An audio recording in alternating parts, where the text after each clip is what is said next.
Unlocking creativity. Forget drug use and hammocks. Try tedium instead. Academics do not contend to write the most entertaining research paper of the year, but Eustace Heng, now at the University of Virginia, Christopher Barnes of the University of Washington, and Kai Chi Yam of National University of Singapore should take a bow nonetheless. In a study published in 2022, the trio tested the widespread notion that cannabis increases creativity.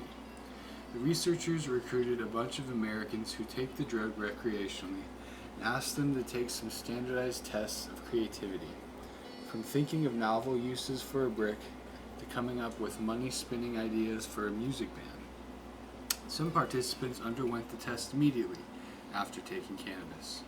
A control group did so after 12 hours had elapsed since the last indulged. Independent evaluators assessed the innovativeness of their ideas. The researchers found that cannabis increased users' joviality, which is thought to encourage lateral thinking.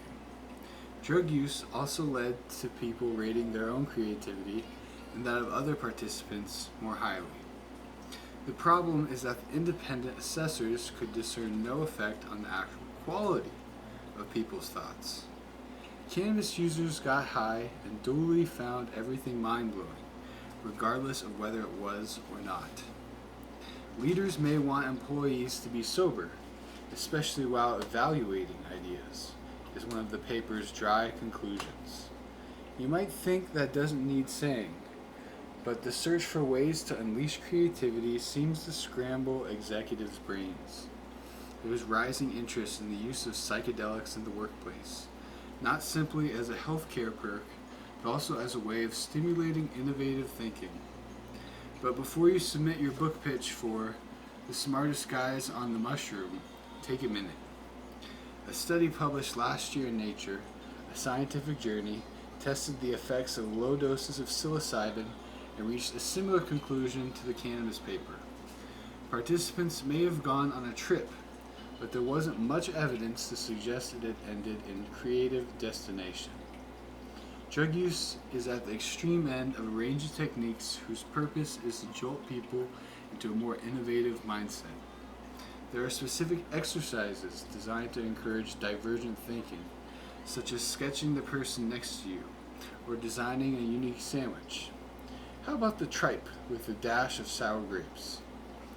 There are team-building activities, from plate spinning to karaoke to escape rooms and firewalking. Safety warning: if you have a brain wave during this exercise, never stop to write it down. And if there is a near universal obsession with turning bits of offices into playrooms, brightly colored furniture, hammocks, blackboards, chairs that are far too low to the ground for adults, the idea is that using an unconventional space can help stimulate innovative thoughts. But much depends on the task at hand. In an experiment conducted by Emmanuel Sosa of INSEAD Business School and AQUAPONIC Carnegie Mellon University, participants were given a sheet of paper with 40 circles on it and asked to draw real-world objects that contained that shape. People who had been put in an unconventional workspace performed worse than those in a bog-standard office because they became fixated on the circular objects in their vicinity. They did it better than cubicle dwellers on tests that could not be influenced by their surroundings this way.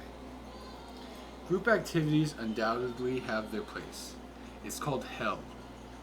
But desperate efforts to induce creativity can be self-defeating, in the same way that telling yourself that you must get to sleep is bound to keep you awake. Plenty of evidence suggests that doing absolutely nothing is a better option. Allowing the mind to wander is a good way to unlock bright ideas.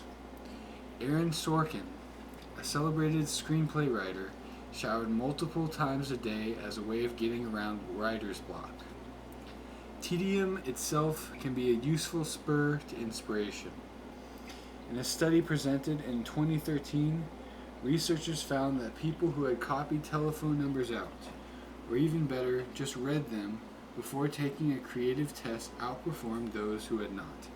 Boredom, reckoned Friedrich Nietzsche, is that disagreeable, windless calm of a soul that precedes a happy voyage and cheerful breeze.